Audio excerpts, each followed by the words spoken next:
Home restaurant YouTube channel එකට ඔයාලව සාදරයෙන් පිළිගන්නවා. අද මම හදන්න යන්නේ chicken curry powder එකක්. මේ සඳහා අවශ්‍ය සියලුම දේවල් පහළ තියෙන description box එකේ දාලා තියෙනවා.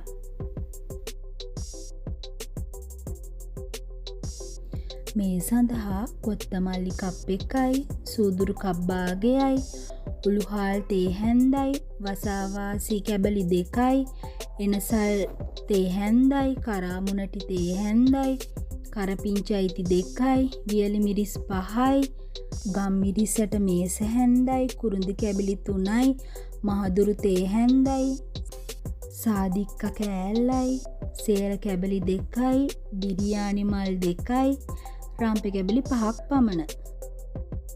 මුලින්ම අපි පෑන් එක ලිපේ තියලා හොඳින් රත් කරගන්නවා. ඊට පසුව කොත්තමල්ලි ටික එකතු කරලා හොඳින් රන්වන් පැහැ වෙනකම් බෙද ගන්න ඕන.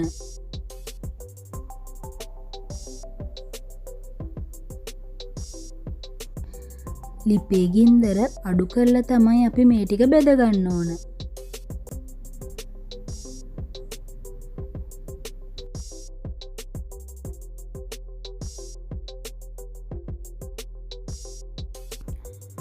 කොත්තමල්ලි ටික මේ විදිහට රන්වන් පැහැ වෙනකම් බෙදගත්තට පස්සේ වෙන භාජනයකට දාගන්නවා.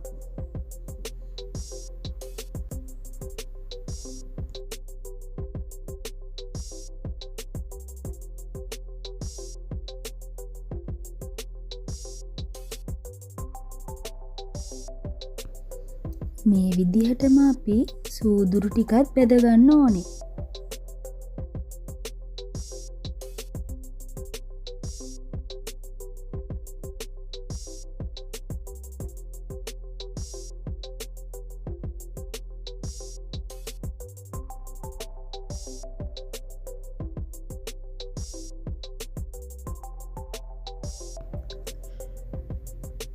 මේ විදිහට බැදුනට පස්සේ ඒ ටිකත් අපි භාජනයට දාගන්නවා.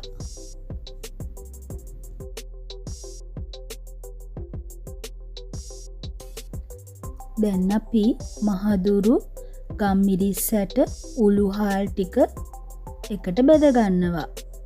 මේ ටික විනාඩියක් පමණ බැඳුනොත් ඇති.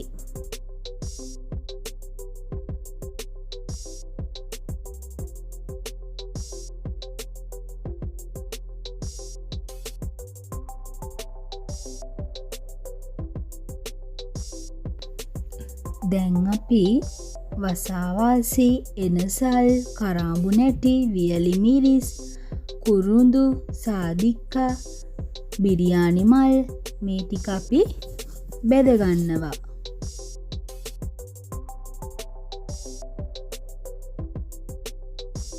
මේ ටිකත් අපි විනාඩියක් පමණ බෙද ගන්න ඕනේ.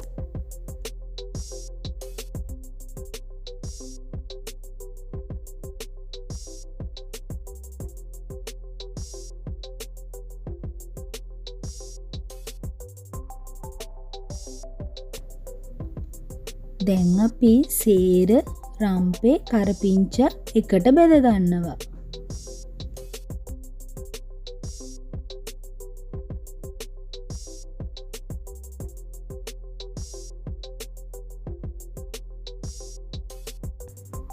මෙතනදි මම සේර අමුවෙන් ගත්ත නිසා බෙද ගන්න ටිකක් අමාරු වුණා. ඒ නිසා කුඩා කෑලි වලට වෙන් කරලා තමයි බෙදගත්තේ.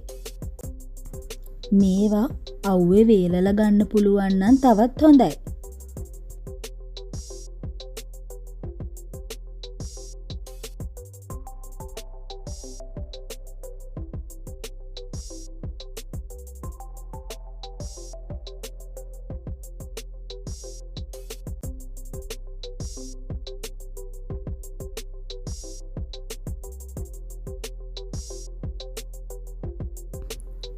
දැන් අපි ඔක්කොම බෙදගෙන ඉවරයි.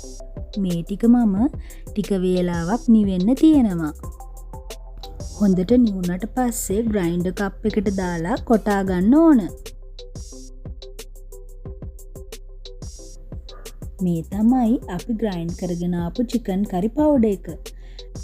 මේක chicken curry එකට විතරක් නෙවෙයි, ඕනම මස් වර්ගයක් හදද්දී, පොලොස් ඇඹුලකට, සෝයා මීට් හදද්දී අපිට පාවිච්චි කරන්න පුළුවන්. මේ දීලා තියෙන ප්‍රමාණ වලින් අපිට චිකන් කරි පවුඩර් ග්‍රෑම් 210ක් පමණ හදාගන්න පුළුවන්. මේ වගේ තවත් වීඩියෝ බලන්න අපිව සබ්ස්ක්‍රයිබ් කරලා තියාගන්න. එහෙනම් අපි අලුත් වීඩියෝ එකකින් නැවත හමු වෙමු. ඔයාලා හැමෝටම සුබ දවසක්.